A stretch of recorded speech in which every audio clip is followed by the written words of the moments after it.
At Arizona State University, we've made online education better, smarter, and more personalized so you can go further in your aspiring field. I decided to pursue medicine once I realized that ASU did have the online program for biological sciences. You're still required to learn the same curriculum. You're still being tested on the same content that anyone would be tested on in person. The comprehensiveness of the program prepared me so well for medical school.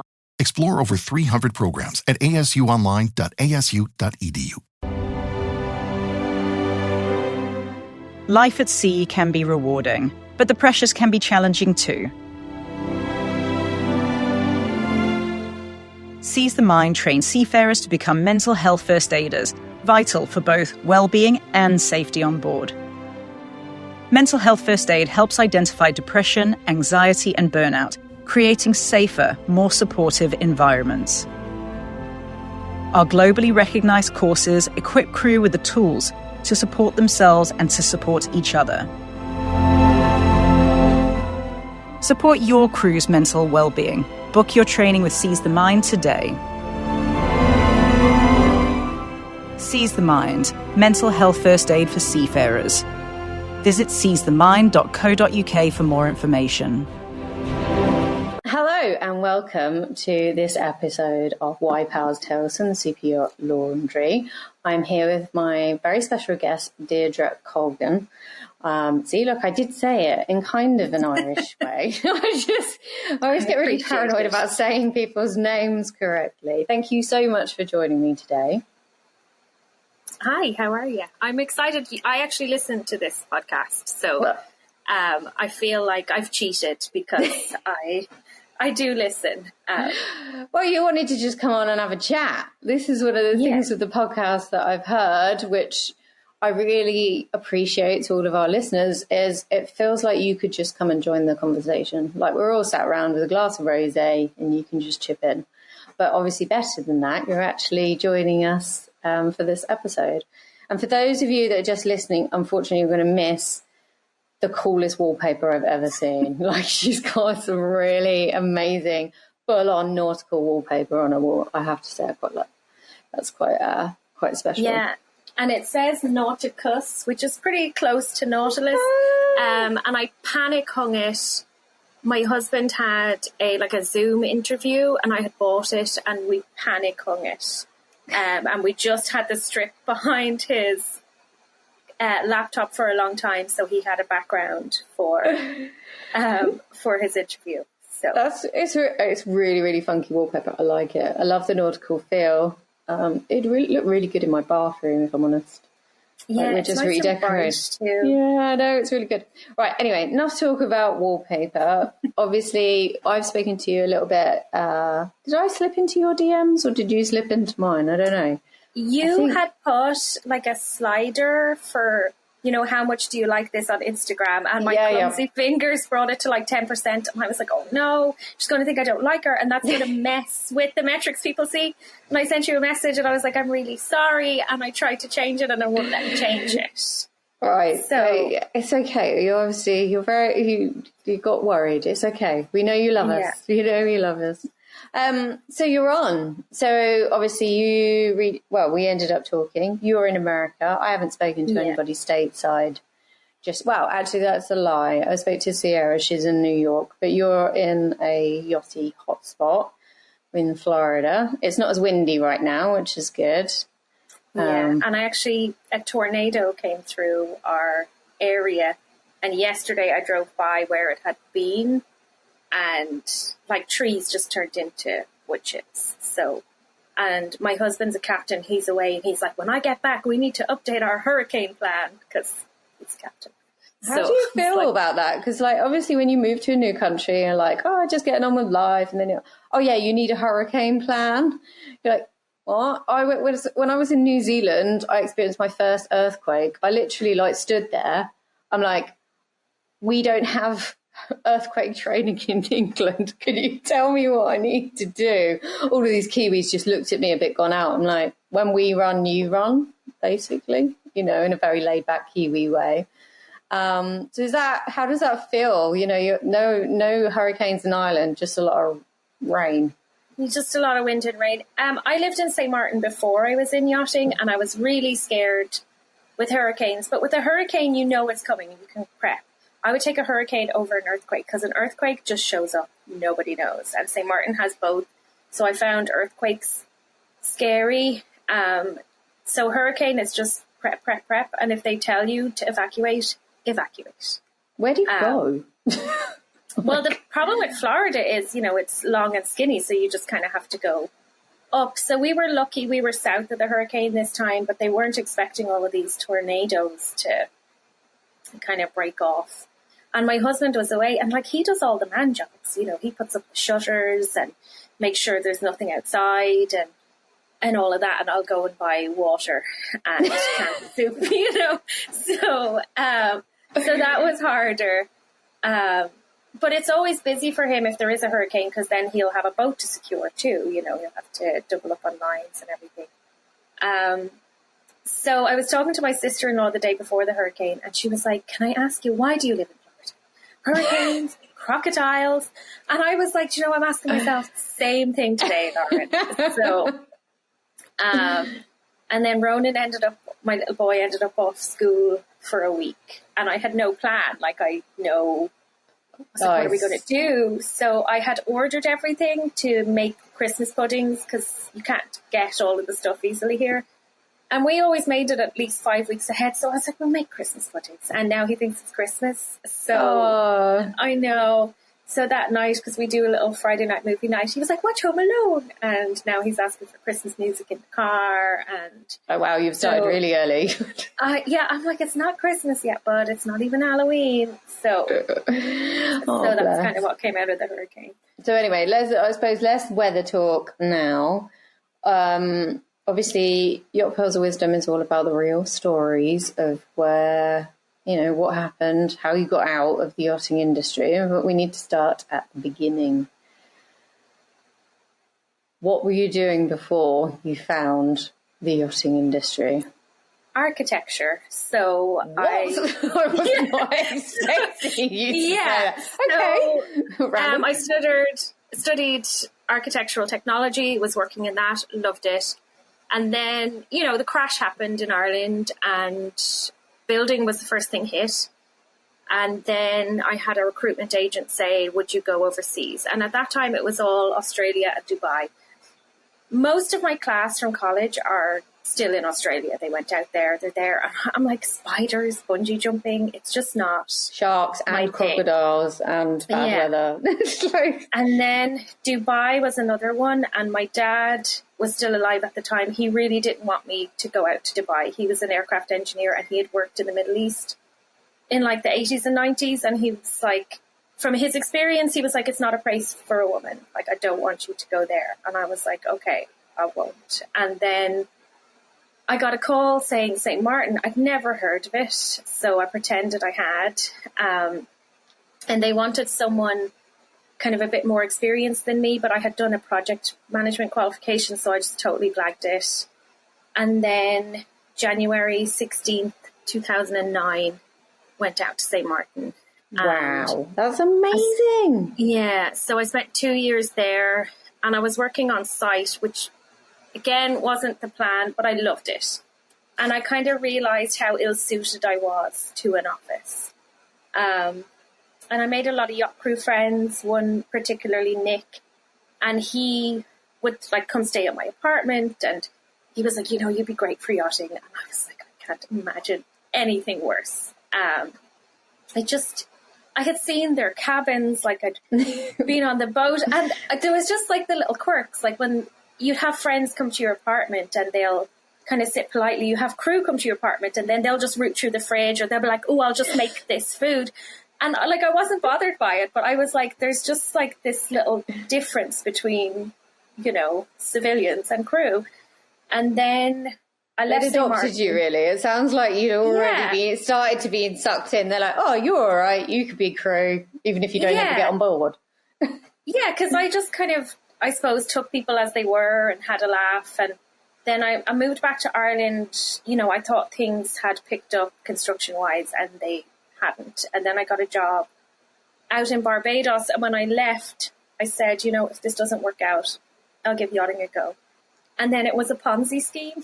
So, oh no. Yeah. So I was lucky that when the penny dropped, I was, I just said, I can't do this. The guy, he was a 3 times bankrupt, like ex-triple glazing salesman. Nice. And he had done it in Thailand and he had done it somewhere else. And now he was doing it in Barbados. So I left, and I was lucky because about a month later, they went into the office and they rounded everybody up and deported them. And if you've been deported from anywhere, it makes it a lot harder to get visas. So yeah, that's the end of traveling, really. Yeah. So Nick, the same guy, was like, okay, you can do it. So I booked my STCW and a stew course, and I went to Fort Lauderdale and booked into Mary's crew house and started. That was late summer 2012. So obviously you'd already, you'd met the crew and everything else, but how did, can you remember your first impressions of the job itself? Like when you actually started work? Because you're actually like a professional, you've got like a professional degree. And, as much as I give credit to the amazing job we do on board, it isn't building buildings or designing them. I don't know, I just was, because you see these boats and you don't really think, oh, people work on those or live on them. And I've even had guests on boats being like, how do you get here every day? And we were like, helicopter. Before you get, you just play with them. So I just thought it was the bizarrest thing. And it's a lifestyle choice. It's not, it's like the priesthood. It's not just a job. It's your whole life. So I was like, I'll give it a go for 2 years and then go back to architecture. But then I met my husband at pretty much exactly 2 years. And, and then I moved up to chief stew shortly after. And being chief stew is a lot more enjoyable than being like a third stew, and you have a lot more responsibility. You're making more money, and I enjoyed it. And when I was in architecture, I had no kind of delegation skills. Like I had interns, I had people below me, and it had never really gone that well. And I wasn't good at hitting any issues head on or speaking up for myself. And that was something that I really needed and that yachting gave me, because you can't let anything fester on a boat. You have to go and you have to address it, and I'll be shaking and sweating, but you have to do it for the sake of yourself and the rest of the crew. So yachting really gave me that, and the plan kind of was to go back to architecture, but like that I wanted to be on site. And then the last boat I was on, we got a stern extension and we needed to get new uniform, we needed to get t-shirts, and we didn't have the drawings back from the naval architect or anything. And I was like, sure, I have CAD on my laptop, and I went outside and took some pictures, and I was like, you wouldn't be able to pull measurements from it, but I drew the boat and, we put it on the back of the t-shirt. But also I was really good at yard periods, so I was hired a lot for yard periods because I was used to contractors. I knew how the joinery and all of that would have worked. So I did do well that way, and I enjoyed that. Did you did you just, obviously with the yard periods, most crew just want to get out of the yard, but you kind of found your stride in the yard? Yes. And the last boat that I was on that I loved, I actually joined temporarily. I was like, I'll just do the yard period. And then when they were getting ready to leave, the captain was like, would you just stay? He was like, I think you're the right person for me and for the owner and for the crew. And I had never had a lot of confidence, and I was actually at a point where I could believe that. And I was like, yeah, why not? And it was the best decision I made. And it was so nice to leave the industry on a high, on such a good boat with such a good crew. And did you obviously, how long did you stay on board? Like, how long were you in the industry for? 6 years. 6 years. So did you start to feel like you wanted to leave, or did it just kind of flow that way? I got pregnant. So we were talking about, because myself and Colin had been together for a few years. So, and while I was on that boat, I had the idea for the uniform company. And I sew for a hobby, and I had wanted an embroidery machine for fun. So when I did those T-shirts for the boat, when I did the drawing, I was like, I could do this. And I always liked using smaller companies on board. So, you know, we had this really great carpenter with a small company, and I had a small, unfortunately, they've since closed down, a small uniform supplier. And so I just kind of thought there is a different way. And my husband was always like, make your own job and you could do this. And I was like, oh, no, I couldn't. So, you know, he really brought that out of me. And I understood textiles, and I'm really nerdy. So I wanted to know all about how the printing works, how the embroidery works. And it just kind of came together. Like it just flowed like into it. It's really, obviously we've spoken to a number of individuals on this podcast now, and I've spoken to hundreds of women. One of the upsides of being on board is I do think with the right attitude and kind of maybe self-reflection, you could end up doing something that you actually really enjoy. Do you know what I mean? The pieces, you can have that freedom and that flexibility to reinvent yourself rather than being petrified of it. You know, being open to like, what could I do next? Where could it go? Obviously, with the right support. Sounds like your husband's amazing.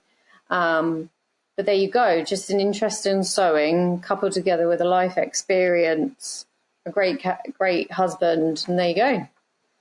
Yeah, and I had a great captain and a great owner at the time too. And the captain, like I spoke to him about the idea, and he was like, I think you would be great at it. And the other thing was, when you're on a boat and you're using a uniform company and you maybe want to switch or they're taking really long, and the artwork setup fees for a new company can be like $1,000. And the other company, even though the artwork, you sent them those files, they're sometimes the only one who actually has that artwork because the captain's lost it and everyone's lost it.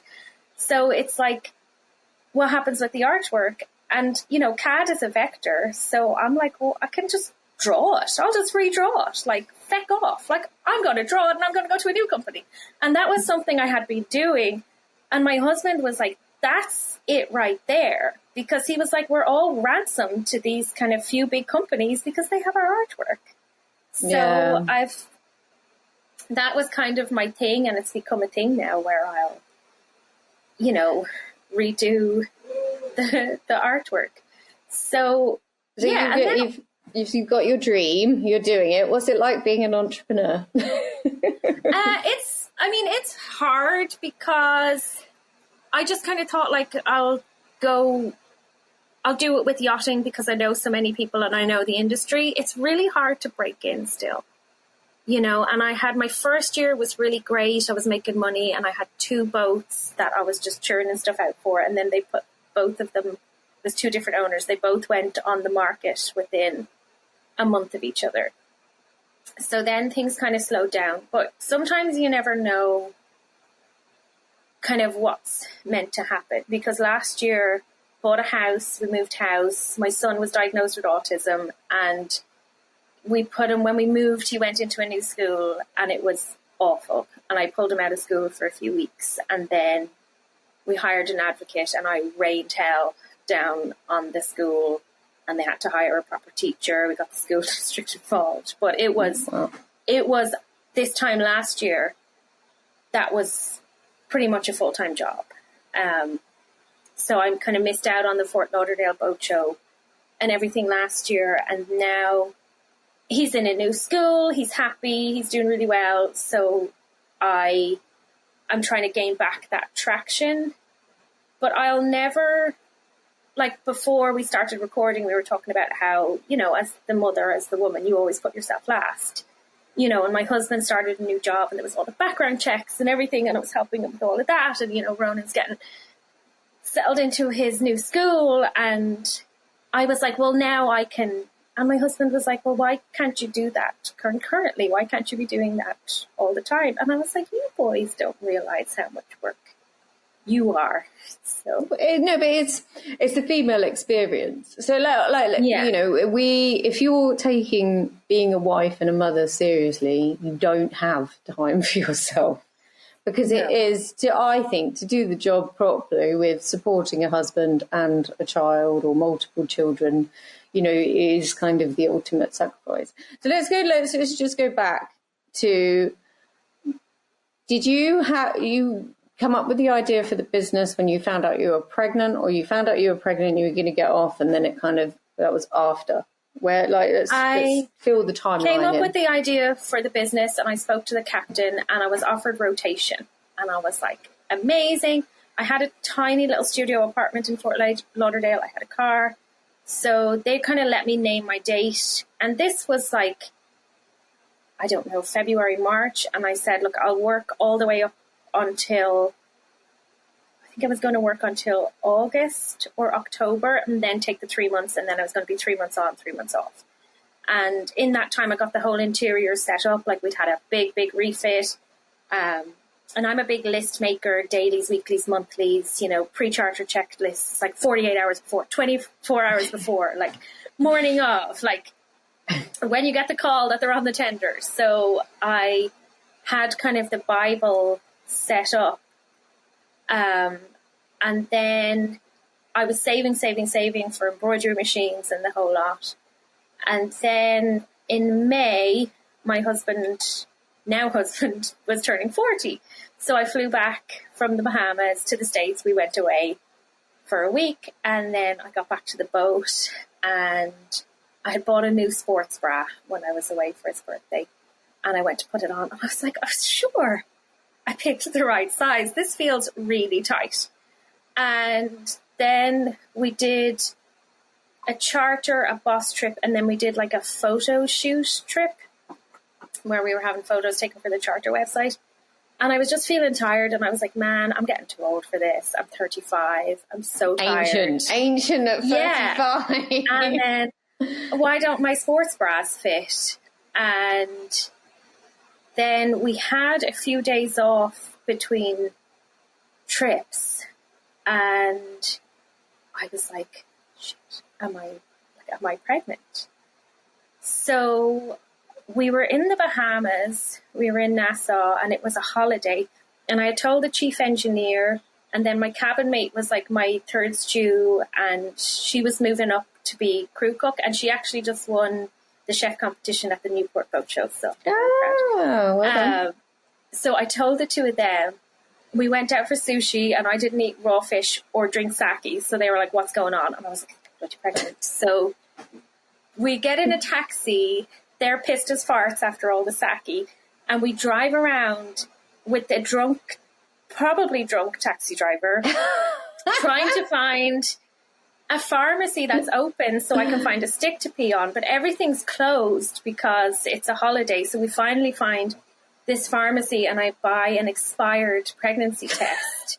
Oh my God. I know. And it's like when I was doing prenatal yoga, and, you know, you're talking to the other people, and they're like, you know, we've been married for a few years, so we decided we'd try. And then I was like, yeah, similar story.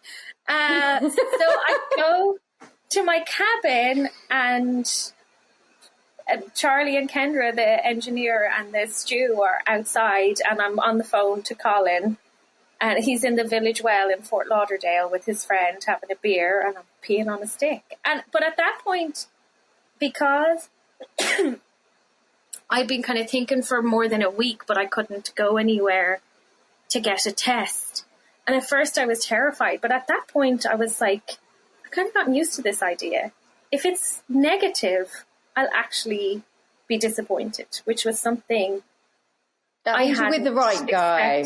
That means you're with the right guy. That's, you know, that kind of confidence, like, yeah, if it's either way, I think that's down to being with the right guy. You're like, can imagine. But it become kind of a crew joke, because the week or two before we went away for Colin's 40th, because we were talking about, like, you know, I was going to get rotation, we could hopefully buy a house and the whole lot, and move, and he was like, well, why don't we just get pregnant? And I was like, you just midlife crisis, you're turning 40. So it became this running joke, and then he just obviously willed it into existence. Well, kind of willed it.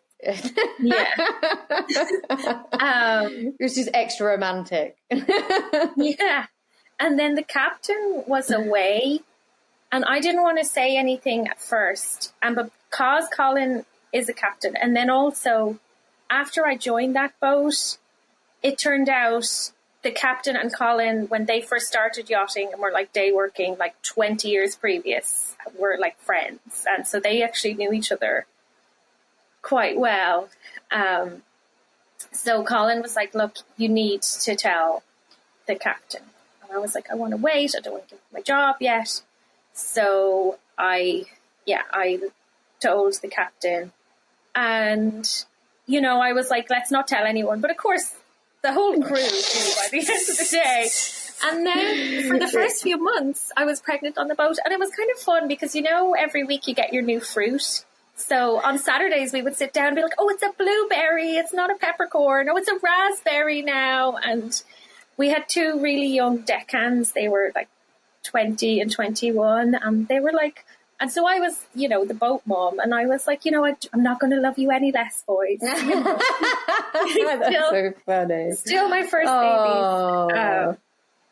babies. So, yeah. That's nice that you were on a boat that's nice about it. Yeah. You know, I mean, unfortunately, I've heard horror stories of basically as soon as someone's confessed the state of them, like, off you go, see you later kind of thing. So it's really nice to hear that a boat was kind of really warm about it. But was it like end of season, or were you meant to like be doing? And I actually ended up leaving the boat a little bit sooner than planned because we had trips coming up, and they wanted to hire a couple because we had some other crew members move on at the same time, and they found a couple, and I was like, okay, like I'll head on. But they did another really important thing for me. And this is something I saw on like the, you know, the yachty name, shame and fame thing.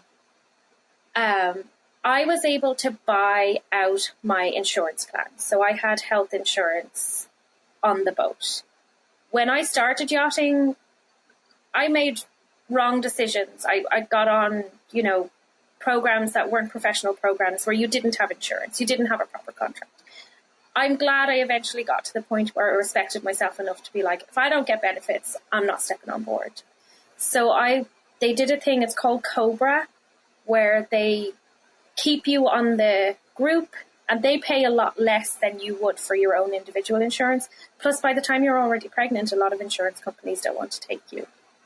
So they let me buy out my insurance policy so that I was insured through my pregnancy. That's really good. So that's really good.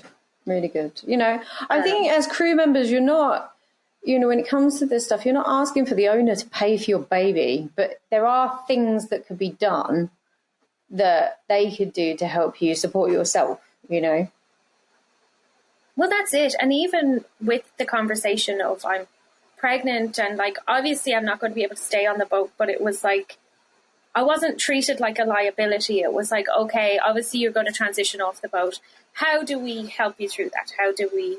And I was lucky that I already had my teeny tiny little apartment and I had my car and, you know, I got back to Fort Lauderdale and then a few weeks later, Colin left. He was in New York. And when he came back, I was like 6 months pregnant. So like he left, I was like 3.5 months, like no bump or anything. And he came back and he was like, Jesus, like you were pregnant, you know? So yeah, I think it's real. Because when you're female and you're pregnant, it's all happening. I think it's harder for the man because, you know, it's this obscure thing that's happening next to them, but they're not physically experiencing it. So I think it was kind of a shock to him. So you're having your baby in America. Like, what was, you know, you've got your little flat, you've got your little car. Have you got anything else? So I had some savings, luckily, because I'd been saving for the business and everything. And then when I found out I was pregnant, I mean, the first thing we did was get in touch with an immigration lawyer. And he was like, you need to get back before you have a bump. Because we weren't married at that time. We'd been together like 4 years or something. And we'd been talking about it. But like, once you get married, then you can't work. So I kept putting it off. So Colin was really stressing out. He was like, just please come back. I don't want you to get deported. So I got back when I was like a bit over 3 months. Then I didn't have a bump till I was like 5 months. It's like I could have stayed on the boat. And also, once you hit that second trimester, you're not so tired anymore. So he got back and we had a little courthouse wedding for the Broward County Courthouse. And then we were starting the immigration process. And then we moved up here. We moved out of Fort Lauderdale. We were renting a house close to where we have our house now. And yeah, we just had to be like, right, like, because we didn't live together. Like, we were always in different places. And we just kind of had to throw a life together, you know. What about home? Like, they're like, obviously, you know, the family back home. Like, did they want to come out? Well, it was hard. They did. And it was hard because once I started the immigration process, I couldn't leave the country. And it ended up taking a lot longer than anticipated. And when my son was born, my mother wanted to come and be here, but she had just had a carcinoma, like a skin cancer, removed from her face, or she was waiting to have the surgery, so she couldn't travel. So when he was 3 weeks old, she came over. But it was hard because we moved to Loxahatchee. After a certain amount of time, because I would have to renew my US driver's license every 6 months, and then I couldn't do that, so I had no driver's license. We're living in a new place. I had no family. Colin was away sometimes. You can't really walk anywhere in America either. Like, it's not many houses are near like the street where you can go and have a wander and then come back. No. It's all very far apart. There was a little park with a playground directly across from the house we were living in, so that was good. And I met a couple of neighbours there. But it was really hard because I'd gone from, you know, living in a tin can with 10 people and having a laugh to just, you know. And even when I was in Fort Lauderdale in my tiny apartment, like, friends were in and out. And I knew my way around and I could go here and I could go there. And I didn't have a baby. Like, we moved when I was, I think, 7 months pregnant. You know, when they're little, there's just so much shit. You've got the bag, you've got the, you know, and then they will have a massive blowout when you're out or when you're ready to go out. And it'll be up their neck and in their hair, and then you have to put them in the bath. So it is hard when they're little to go anywhere. And, but it's also, it's terrifying. So one of the things I've said, and we're obviously going to cover it with all, you know, as many episodes as we can with motherhood. So obviously, when you choose to have your, you know, you just said yourself to work on super yachts, you kind of would have probably stayed until 5 months if you could have, you know, you would have stayed on the boat longer. But obviously, after listening to accounts of other women and like myself, the longer, you know, if you don't get a chance to build any kind of support network around you, I don't think we all realise how important it is to have support. Because like you said, you go from being constantly with people to not. And then having a baby is also a little bit isolating experience as it is, because most of the time, because little ones aren't easy, like you said, you've got a bag full of stuff, they might explode, they might be really teething. You don't go out as much. You just don't. You just tie your hair up in a top bun and you put on the comfy trousers and you just try to survive the day. It's definitely something I think we should all talk about. But also, you know, before you even get to the baby bit, the labour bit in hospital. I mean, was your husband was able to be with you during your birth? He was. And like the owners at the time, they were supportive of that. I ended up in labour for 3 days, and then Ronan was in NICU for a week, because when he was born, he wasn't doing that well. So we ended up in the hospital for 9 or 10 days, and they were supportive of that. And my mother-in-law was here at the time. My husband's father passed away when I was pregnant. So I wanted her to come and be part of it. At that time, we didn't know each other. I had met her once. And, you know, there's cultural differences and stuff. We get along well now. But at the time, not that we didn't get along, it was just, we didn't understand each other. We didn't, Where's you know. Where is she from? Where's your husband She's from? American. He's originally from California, but grew up mostly in Seattle, and his mother's from California. And then the more you get to know people, the more they make sense to you. Like, I grew up, we didn't talk about money. It wasn't something we talk about. And Colin's mother is very forthright about money. And I found it crass. And as I've gotten to know her, so when she got married young, and her husband, you know, Colin's dad made all of the decisions, and he made some poor decisions, and she wasn't involved in them. And her trying to push me, it's like, well, no, because you need to be in it together. And she's trying to protect me. She's trying to be like, you need to be in charge of the money too. But at the time, I didn't understand that. I just was like, she's a bit obsessed with money, but she's not. So I just think there was differences. And then I know she initially found me a bit cold because, you know, I'm not from California. We don't hug. My mother doesn't tell me she loves me. I don't say it to her. It doesn't mean that we don't. It's just something we don't say, you know? Yeah. And like, if I go home after a year, I'll get a hug. When I'm leaving for another year, I'll get a hug. If I lived in Ireland and we saw each other all the time, there would be no hugs, you know? And it's just, so for Colin's mother, she was like, you know, so again, it's just when you, and I don't know if it's even like different countries or a cultural thing.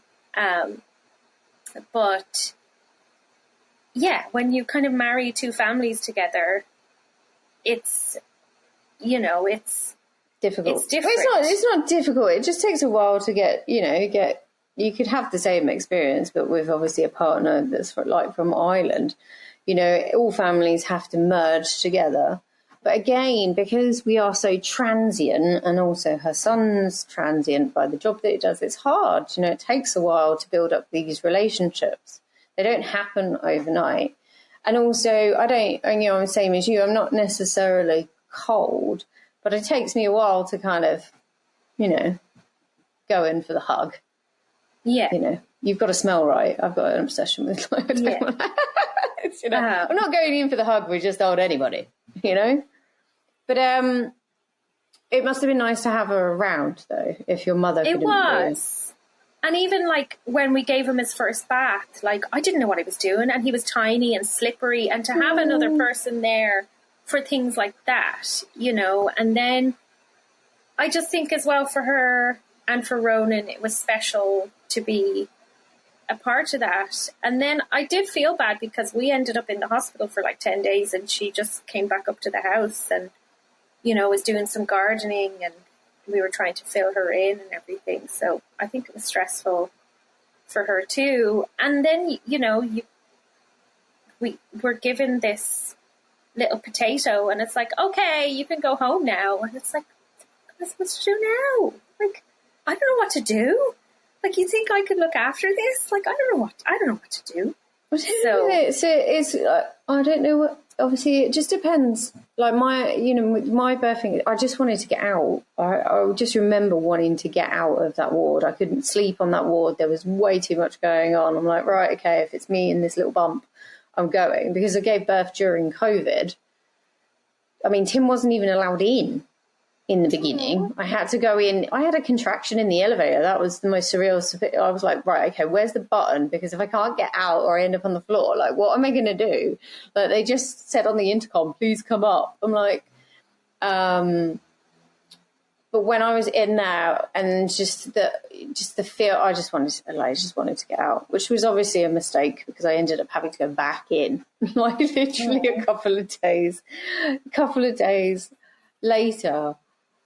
But it is, you know, they just give you, right, okay, this is your responsibility. Now I've watched a few videos and stuff. Right, let's see what. Yeah. But it must be more paranoid. You must be slightly more paranoid if your baby has been in ICU, though. Like, you're just like even more little. He's so precious. Yeah.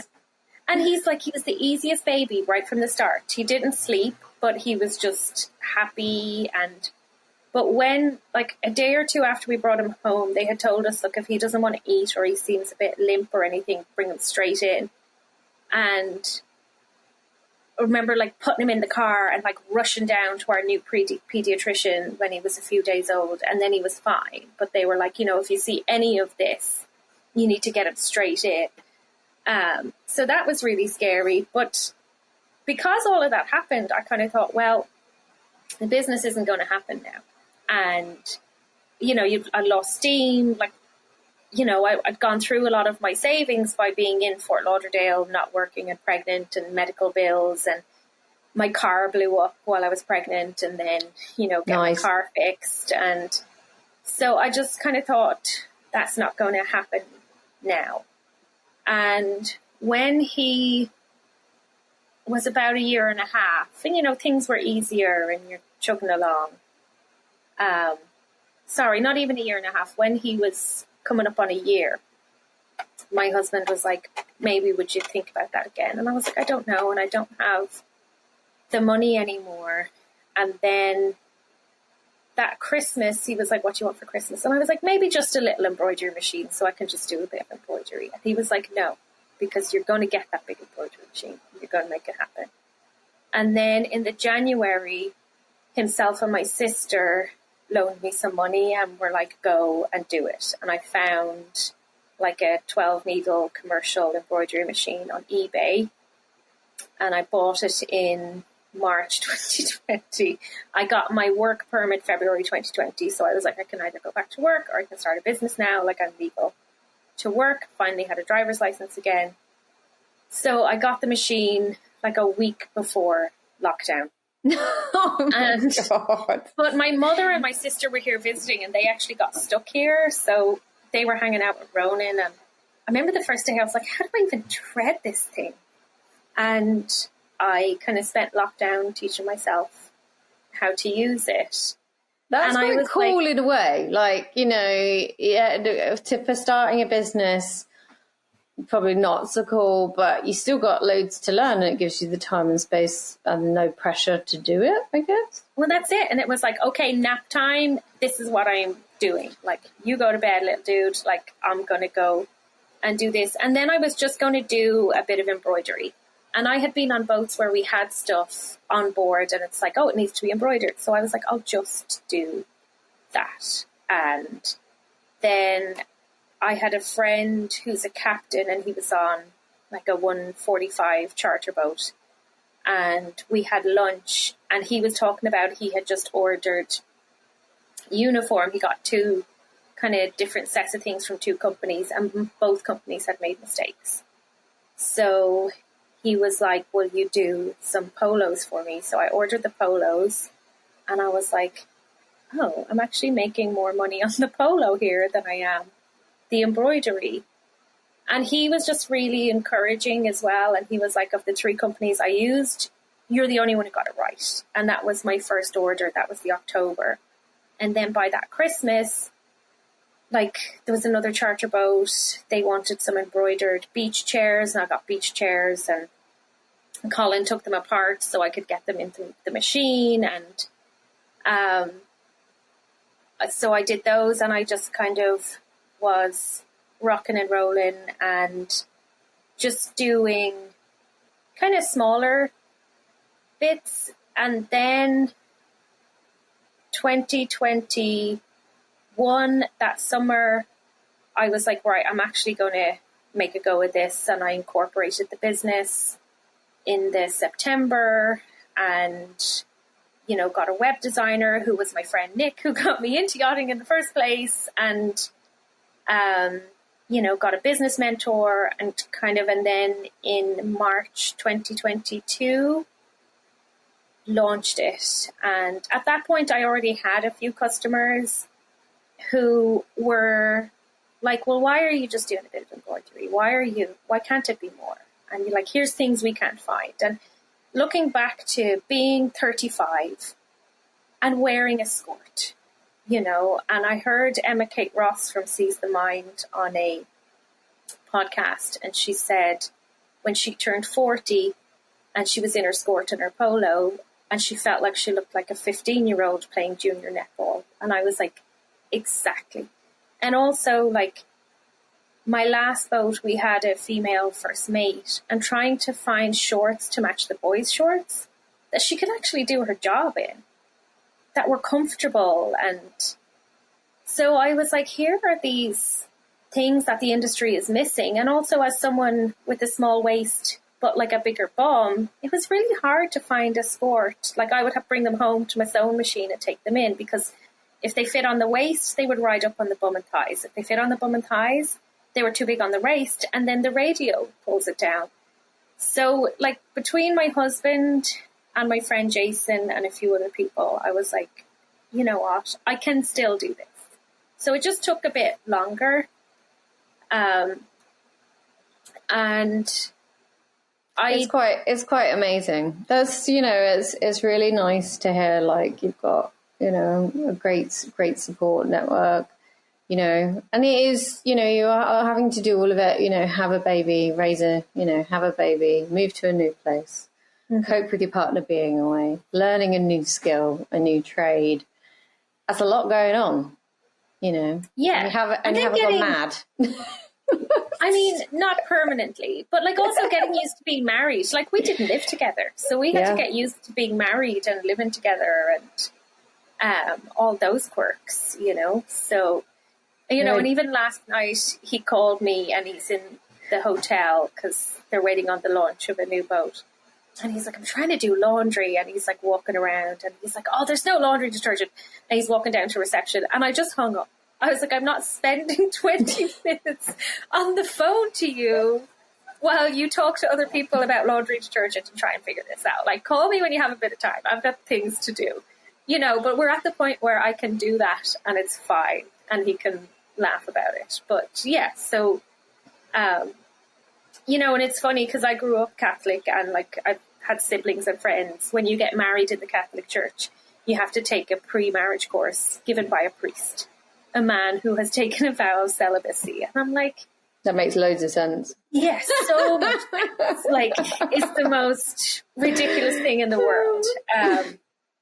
So I'd actually be really intrigued to hear what he's got to say, because clearly he has no point of reference whatsoever. Yeah, but neither did I. So I was like, you know, I could have used something. But now we're grand, like 6 years in. Be 6 years at the end of this month. We're like rubbing along okay. So, but I do like being married to someone who isn't here all the time.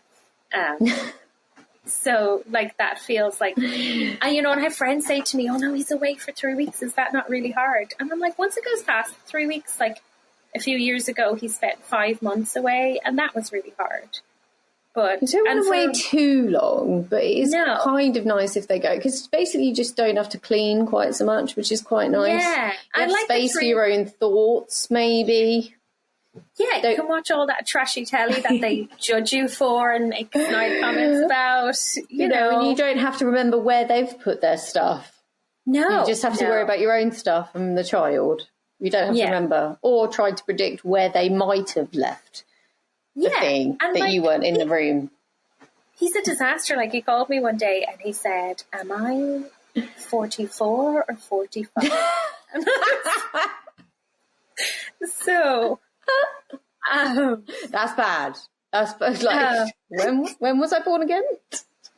I think he's so, you know, it's just funny because he's very organized as a captain, and he is captain safety. Like, there is not a safety regulation he does not know about, and he takes that so seriously. And we didn't work together, so I just find it hard to reconcile the two columns. But then I'm a different person when I'm at work too, you know. But it is hard for my son now because he's been gone for just over a week, and like Ronan's like, well, where did he go? And they FaceTime and stuff. And we've gone to Ireland to see my family a few times. So all airplanes go to Ireland. So he knows Daddy went on the big airplane. So he's like, he's into Ireland. He's at Granny's house. I'm like, he's not at Granny's house, dude. But yeah. So you're a solo parent, you know, obviously if you're a partner, you are a single parent when they're away, which I think I've got so much respect for. Like, as much as I moan about my husband, he's here, and to do it all on your own, especially when you've got multiple as well, like friends that have got multiple kids and obviously their partner works away. I've got the ultimate respect for having to go through that kind of stuff. Because also when like Daddy comes back, it's like Daddy's the most amazing person on the planet. Because Daddy's not actually you haven't had to ask the kid to do anything they don't want to do. So Daddy's great. Daddy's fun. We're going to go do some fun stuff. He's not like Mummy. Mummy's just asked me to clear up my clothes or put my jacket on. You know, Mummy's the enemy. Yeah, I read an article and it was like the major cause of anxiety in people is if when you were a child, your mother was always like rushing you around, or you had a parent and you were always late. And I was like, has this person ever tried to go anywhere with a child? Like, put your shoes on, put your shoes on, put your shoes on. Let's play with the helicopter. Can you go get your backpack? Where's the jet? Like, you're not, like, it always comes to the point where it's like, just put your shoes on. We have to go. We're late. Like, that's going anywhere with the child. So, when Colin comes back, Ronan, like, they'll go and spend a bunch of time together, and then I'll have a bit of time. And I think also what I'll do when we release this episode, there's a comedian called Michael McIntyre, and he does a whole sketch about leaving the house when you have kids. And I had me crying with laughter. And I think when we release this, I'm going to release it on social media at the same time so people can kind of get their head around what it's actually trying to just leave the house. Yeah. It's impossible. I'm giving up on the parenting articles, though. And like Ronan has mild autism, so he's in a lot of therapy. And one of his occupational therapists gave me an article on why I should stop telling him like good job and great job. And I was like, because he was kind of taken off my voice the other day. And I said, oh, is that Mammy? And I said, what does Mammy say? And I was worried he was going to be like, put your bloody shoes on. And he said, Mammy says, I love you. And I was like, oh. And I said, what else does Mammy say? And he said, Mammy says, great job, buddy. And apparently it's not a good thing. And I did read the article and I was like, you know what? I don't do it with motherhood. I have to say, you get a bit obsessed with reading everything. And I could, I've got my daughter's kind of going through like a regression at the moment. She's 4 and we're having a bit of a battle with her. I can give you an article to fix the problem that goes one way, and I can give you another article that says to do the polar opposite. Like, it's just what feels like it's working. But to tell somebody not to tell that their kid that's doing a good job, I don't understand that. Yeah, I'm supposed to say, like, oh, that's great that you tried so hard. So you're not supposed to put the word I in it because it makes it about you and not about them. And then they're doing it for the praise and not for the self-satisfaction of like a job well done. So I don't know. And then also a lot of these things that you read and it's like, okay, if your child is doing this, then these are the steps you follow. Or like with potty training, it's like, this is what you do. And I was like, have they met a child? They've certainly not met my child because none of this works on him, So, yeah. No, it's a minefield out there. Don't stress about it. I'm probably a bit old school with me. And I always feel guilty. Like a lot of the gentle parenting stuff, like I'd never strike my child, but I will shout if I'm not being listened to. And if she's in danger, You know, I will, you know, if she's running too close to the road, I will sound like a fisherman's wife. And go, get away! Like, I'm not going to go, darling, like, don't do that. I will shout, and I'm not ashamed, because kids want to try and kill themselves at all times. The toddler phase was brutal. Like, everything became a hazard. I'm like, she's going to die. She's going to die. Like, she's got no spatial awareness. She's running and looking backwards as she runs. And then Ronan still wouldn't have a kind of a great sense of danger, you know, so he's what, and I do feel like with autism, they're like, oh, these are autism things. And some of it, I'm like, this is just a kid thing. So he was what was called an eloper, in that he would run off. But we did take it seriously, and we started a therapy, because 2 kids in his like speech therapy practice like ran off at playgrounds and drowned. Oh my God. Yeah. So, and he was just like, he'd just be gone. And, you know, you'd go to the shopping centre or something, and he loves escalators, and he'd just be gone, and he'd be gone up, or he'd run into a lift and he'd just be gone. So how did you manage that? So like, you haven't got all of the stuff as much anymore, but then you've got a child that bolts at any given opportunity. He has. So Ronan has basically a full-time job. So he does like 27 and a half hours of ABA therapy. So she's with him all day in school. And then he does like 4.5 hours of, and this is a week, he does like 4.5 hours of speech therapy, 3 hours of occupational therapy. And now, like, I mean, he was mild anyway, so he's kind of quirky, but if you met him, you wouldn't be like, and even people in our lives are like, are you sure it's autism? And he's really clever, and he's really easygoing. And he just lives to get a rise out of you, though. He just lives to either make you laugh or drive you mad. So I want to let him be himself. Like, one of the things with choosing ABA is, you know, he hand flaps a little bit when he's excited. And I was like, I have no problem with that. And if that's how he experiences joy and excitement, I don't want to knock that out. Like, you know, that we've seen a couple of kids in his therapy practice that when they hand flap, the parent will say a word and then they have to sit on their hands. And I'm like, but you've just taken that moment of joy. But as regards him running out into traffic and getting into lifts by himself, yes, let's work on that. So they made it a game where they would be like, run, run, run, stop.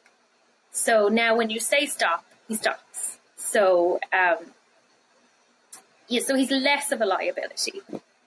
That's but I great. mean, still, he's 5. I mean, he plugged a lamp in one day and screwed the light bulb out and then put his finger in it. It's so funny you said that. Literally a few nights ago, I told Esme to stop playing with the socket, and she said that I wasn't her friend anymore and that she just wanted to live with Daddy. And I'm like, well, at least you'll be alive when you live with Daddy alone. Yeah. Just a reminder, he doesn't do as much as I do.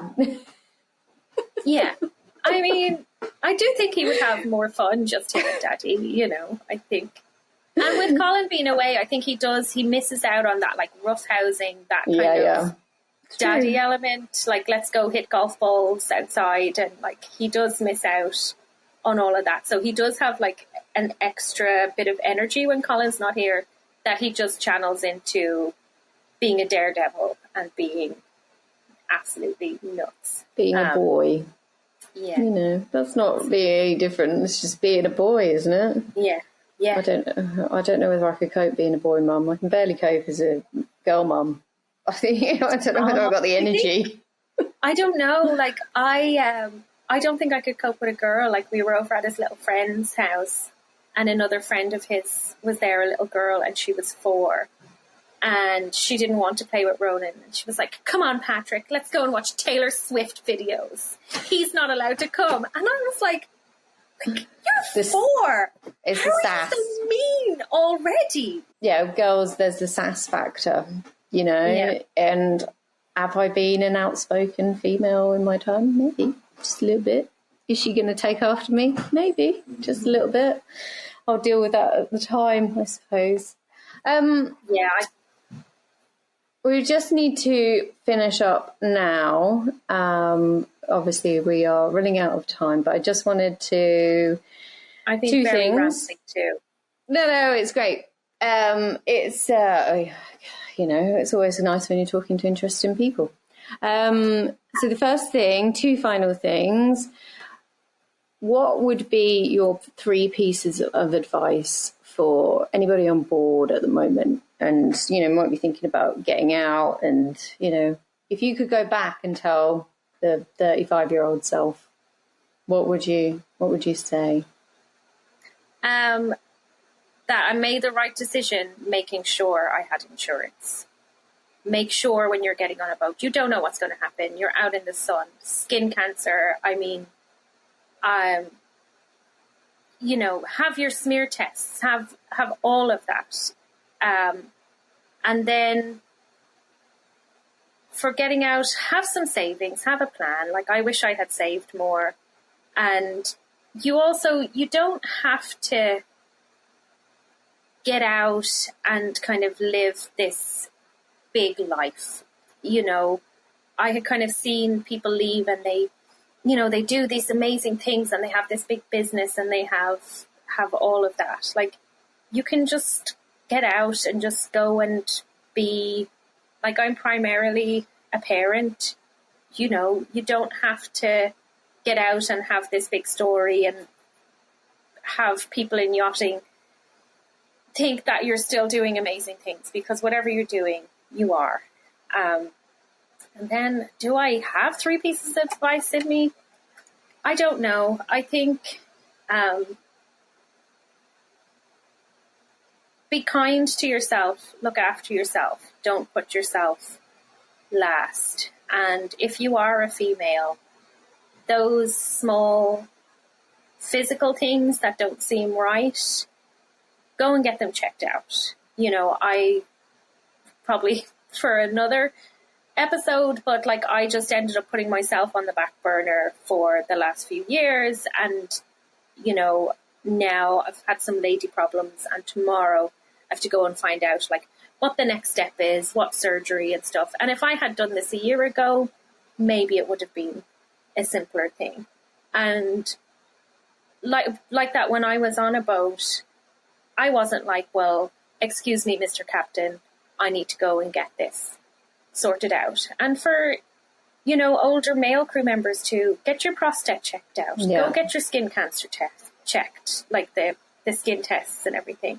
Don't, get your estrogen levels, your testosterone levels, all that stuff that when you're not on a boat, you're doing once a year.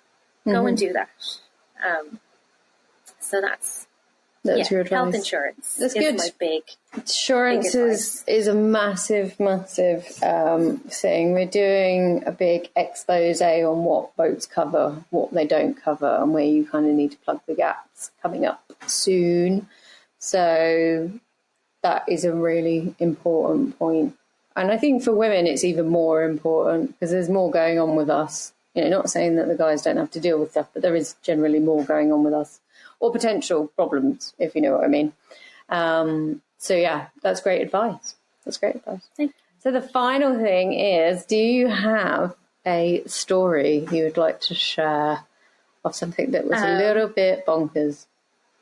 Yeah, so we were supposed to record this last week, but there was the hurricane. And the night before I said to my husband, what's my crazy story going to be? And he was like, it has to be the monkey boat. And I was like, oh God, yeah, the monkey boat.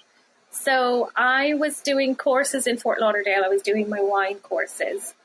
And one of the girls on the course was like, oh, there's somebody looking for Irish crew. So I was like, okay.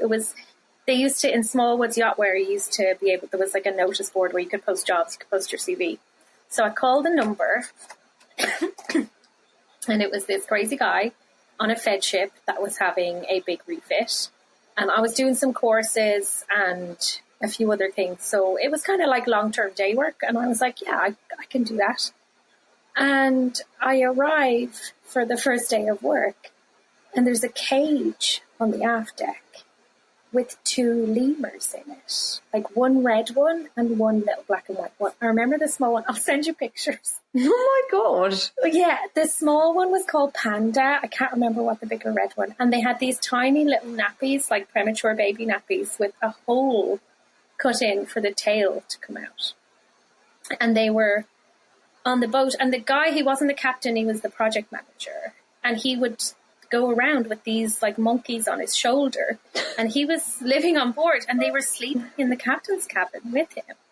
So I never went in there. I was like, I am not going in there. And then we had carpenters, like this big, beautiful fed ship, and the carpenters built this giant cage in the salon, pretty much the size of the salon. Like, I'm fairly sure they were on the boss's payroll for the 2 monkeys. And it was just nuts. To keep on board? Like, like permanently on board? Like, that's where they live? They don't go to another house or anything? That's where he was living. Lemurs. Yeah. And the engineer had been on the boat for years, and he had, he lived locally and had a wife and kids. So he was like, this is mad, but like this kind of suits my life. We got on quite well, and I was doing courses, and I had like my first chief stew job, and I was doing more courses, and I was like looking for like a better chief stew role. And so I was like, this, it kind of works for me now. So then I found a job and I left, and I ran into the engineer then about a year later, and I was like, God, that was so mad. Did you stay on for long? And he was like, I did. And then he told me one of the monkeys, the smaller monkey, went missing.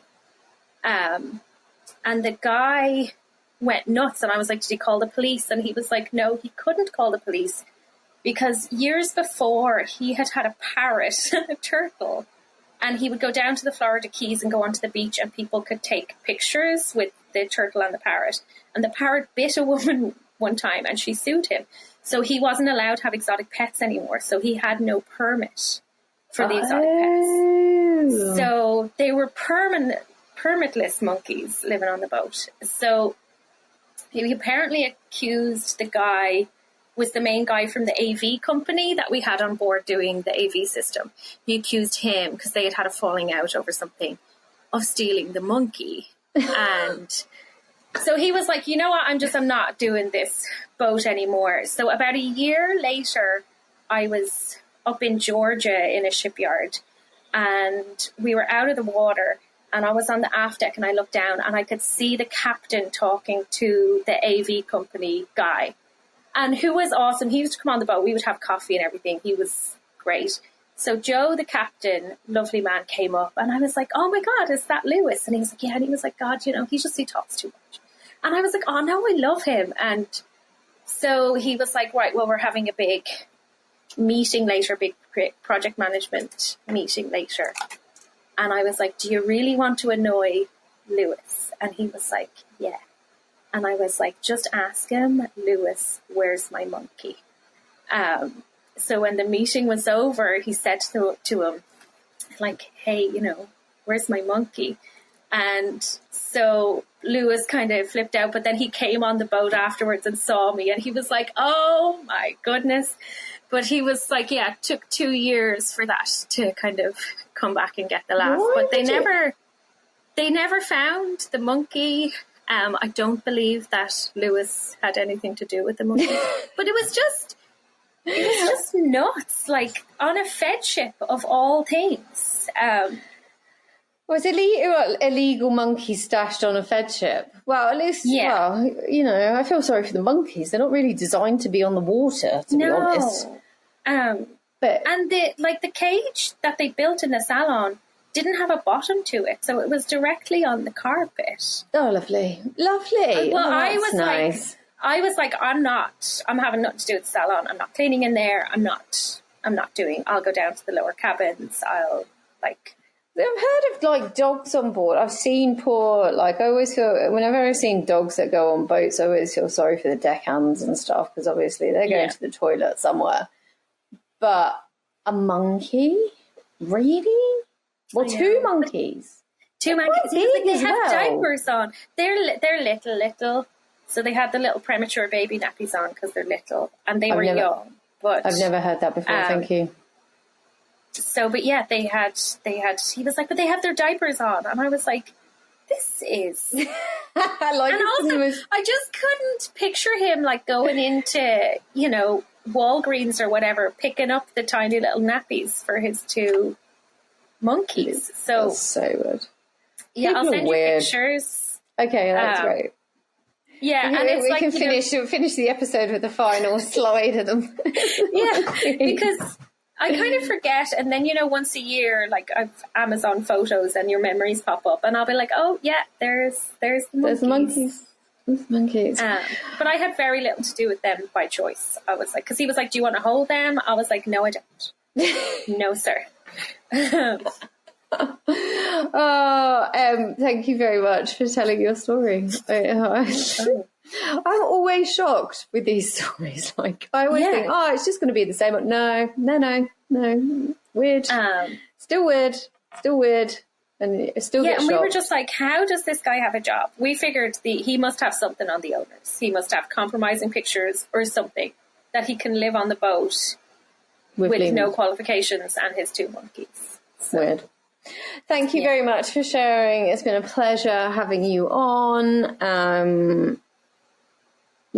Inspirational. Another woman that's taken it on, dealt with everything, but still, kind of remain quite positive.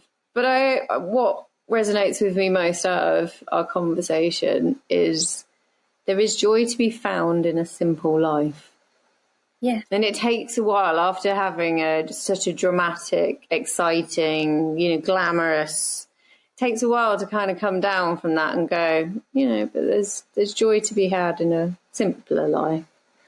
But I think having my son later, at 35, 36, and like I did the Northwest Passage, I've been through the Arctic, like I've done the Med, I've done the whole east coast of the US. So I was like, I've lived my life. I'm ready for this now. So I think sometimes it's nicer to have had all of that, and I can look back on it and I can encourage that sense of adventure in my son, and he can, he loves to run away and escape as it is. So he'll definitely have to obey orders that are on board. Yeah. Thank you very much for being a guest. I've really enjoyed talking to you. Thank you so much. I'm sure we can find another way to get you back on as well. I know you said you were going to do a motherhood series. So yeah, well, maybe get you involved in that. So ladies, if you've enjoyed this podcast, thank you very much for joining us. We do have obviously more episodes on the horizon, so please join us again. If we've touched anything in the episode and you want more information, we've got our website and we've got the Pearls of Wisdom app, so please have a look. In the new year, we will be doing our Thursday Night Lives again. So yeah, just reach out and connect, and we'll see you all next time.